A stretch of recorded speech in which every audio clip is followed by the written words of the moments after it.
മലപ്പുറത്തെ പോളിംഗ് ശതമാനം എങ്ങനെ പോകുന്നു മുബഷീർ? എല്ലാ ബൂത്തുകളിലും എല്ലാ പോളിംഗ് സ്റ്റേഷനുകളിലും നമുക്ക് നല്ല തിരക്ക് കാണാൻ കഴിയുന്നുണ്ടോ?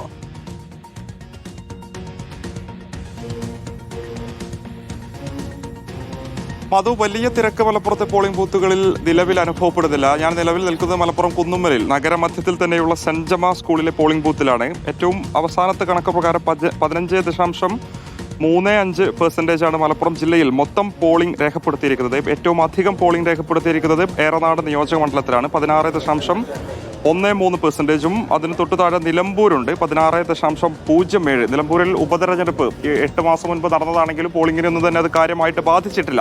ഏറ്റവും കുറവ് പോളിംഗ് രേഖപ്പെടുത്തിയിരിക്കുന്നത് വേങ്ങര നിയോജക മണ്ഡലത്തിലാണ്. 13.7% പോളിംഗ് മാത്രമാണ് വേങ്ങര നിയോജക മണ്ഡലത്തിൽ രേഖപ്പെടുത്തിയിരിക്കുന്നത്. വാശിയേറിയ ഒരു പോരാട്ടമാണ് വേങ്ങര നിയോജക മണ്ഡലത്തിൽ നടക്കുന്നത്. നമുക്കറിയാം, കെ എം ഷാജിയും സബാഹ് കുണ്ടുപുഴക്കലും വലിയ പ്രചാരണ പരിപാടികളൊക്കെ തന്നെ അവിടെ കഴിഞ്ഞ ദിവസങ്ങളിലൊക്കെ തന്നെ നടന്നതായിരുന്നു. പോളിംഗ് ശതമാനം കുറഞ്ഞത് വേങ്ങര നിയോജക മണ്ഡലത്തെ സംബന്ധിച്ച് മുന്നണികൾക്കിടയിൽ ആശങ്കയുണ്ടാക്കുന്നുണ്ട്. മലപ്പുറം ജില്ലയെ സംബന്ധിച്ച് തീരദേശ മേഖലകൾ, ഈ താനൂർ, തവനൂർ, അതോടൊപ്പം തന്നെ പരപ്പനങ്ങാടി, തിരൂരങ്ങാടി ഉൾപ്പെടുന്ന മേഖലകളിലാണ് ഉച്ചയ്ക്ക് ശേഷം വലിയ പോളിംഗ് അനുഭവപ്പെടാറുള്ളത്, വലിയ തിരക്ക് അനുഭവപ്പെടാറുള്ളത്. സ്വാഭാവികമായിട്ടും ഈ ഒരു നിയമസഭാ തെരഞ്ഞെടുപ്പിന്റെ സാഹചര്യത്തിലും അത്തരൊരു തിരക്ക് ഉദ്യോഗസ്ഥർ പ്രതീക്ഷിക്കുന്നുണ്ട്. തിരൂരിലൊക്കെ തന്നെ ആ രീതിയിലുള്ള ഒരു കാഴ്ച ഈ ഒരു സാഹചര്യത്തിലും ഉണ്ട് എന്നുള്ളതാണ് നമുക്ക് മനസ്സിലാക്കാൻ സാധിക്കുന്നത്. പ്രധാനപ്പെട്ട രാഷ്ട്രീയ നേതാക്കളൊക്കെ തന്നെ മലപ്പുറം ജില്ലയിൽ നിന്നുള്ള രാഷ്ട്രീയ നേതാക്കളൊക്കെ തന്നെ വോട്ട് രേഖപ്പെടുത്തി കഴിഞ്ഞു.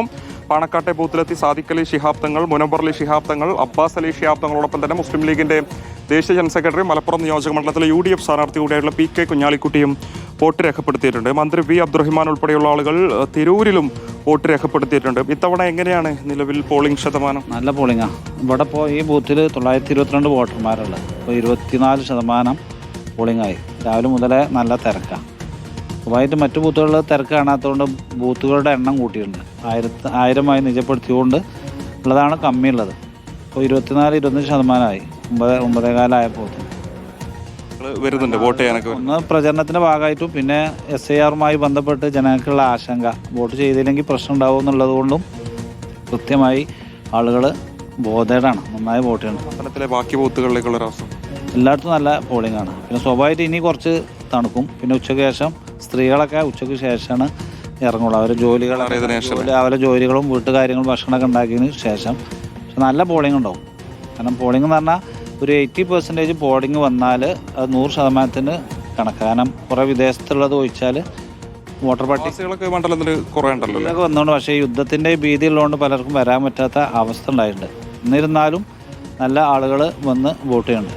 ജീവനുള്ള ആളുകൾ വരുന്നുണ്ട്. സ്ത്രീകൾ, അതായത് കിടപ്പിലായവർ വരെ വരുന്നുണ്ട്. കാരണം അതൊരു 2 കാര്യമുണ്ട്.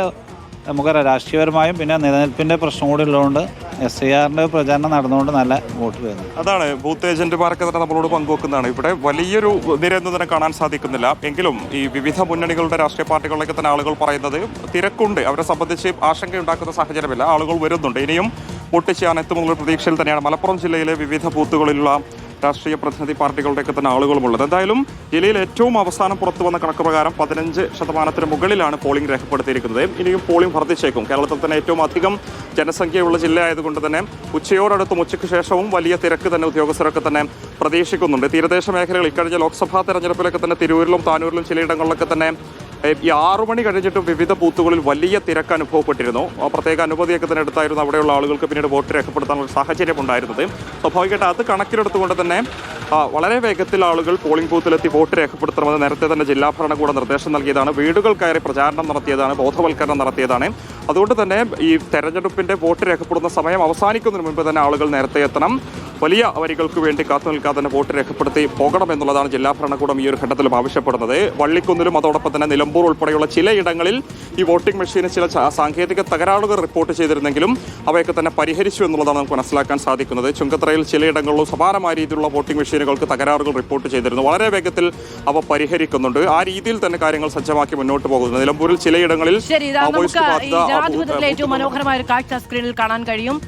ഒരു വളരെ പ്രായമുള്ള ഒരു അമ്മ വോട്ട് രേഖപ്പെടുത്താൻ വേണ്ടി എത്തുകയാണ്. വീൽ ചെയറിലാണ് സഞ്ചാരം. പക്ഷേ വോട്ട് രേഖപ്പെടുത്തണമെന്ന നിർബന്ധ ബുദ്ധി വോട്ടർക്കുണ്ട് എന്നത് നമുക്ക് ഈ ഇന്നത്തെ ദിവസം ഈ രാവിലെ എടുക്കുന്ന അധ്വാനത്തിൽ നിന്ന് മനസ്സിലാക്കാൻ കഴിയുന്നതാണ്. ഇവരെ സഹായിക്കാൻ ആളുകളുണ്ട്. പോളിംഗ് ബൂത്തുകളിലൊക്കെ റാമ്പൊക്കെ ക്രമീകരിച്ചിട്ടുണ്ട് എന്നത് പ്രധാനമാണ്. അതാ നോക്കൂ, സാധാരണ ഒരു സ്കൂളിലൊക്കെ ആണല്ലോ, അപ്പം റാമ്പ് ഇല്ലാത്ത ഇടങ്ങളാണ് എങ്കിൽ താൽക്കാലികമായി റാമ്പ് ക്രമീകരിച്ചിട്ടുണ്ട്. വീൽ ചെയറിൽ എത്തുന്നവർക്ക് അവിടേക്ക് എത്തി സുഗമമായി വോട്ട് രേഖപ്പെടുത്താൻ കഴിയുന്ന സാഹചര്യം ഒരുക്കപ്പെട്ടിട്ടുണ്ട്. അങ്ങനെയുള്ളവർക്ക് ക്യൂ ഒന്നും നിൽക്കേണ്ടി വരില്ല എന്നുള്ളതാണ് മറ്റൊരു പ്രധാനപ്പെട്ട ക്രമീകരണം. ഇപ്പോൾ വോട്ട് രേഖപ്പെടുത്തുന്നത് ആരാണോ അവർ വോട്ട് രേഖപ്പെടുത്തിയതിനു ശേഷം പ്രായാധിക്യമുള്ളവർ, ആരോഗ്യ പ്രശ്നങ്ങളുള്ളവർക്കൊക്കെ വോട്ട് രേഖപ്പെടുത്തി മടങ്ങാൻ കഴിയുന്ന സംവിധാനമാണ് ഉള്ളത്. ഇപ്പൊ നോക്കൂ, പല മണ്ഡലങ്ങളും പല മുന്നണികളുടെയും കുത്തക മണ്ഡലങ്ങളാണ്. മലപ്പുറം ജില്ലയിൽ പൊന്നാനി ഒഴികെ ഉള്ള മണ്ഡലങ്ങൾ ഒക്കെ UDF വലിയ തോതിൽ ആധിപത്യമുള്ള ഇടമാണ്.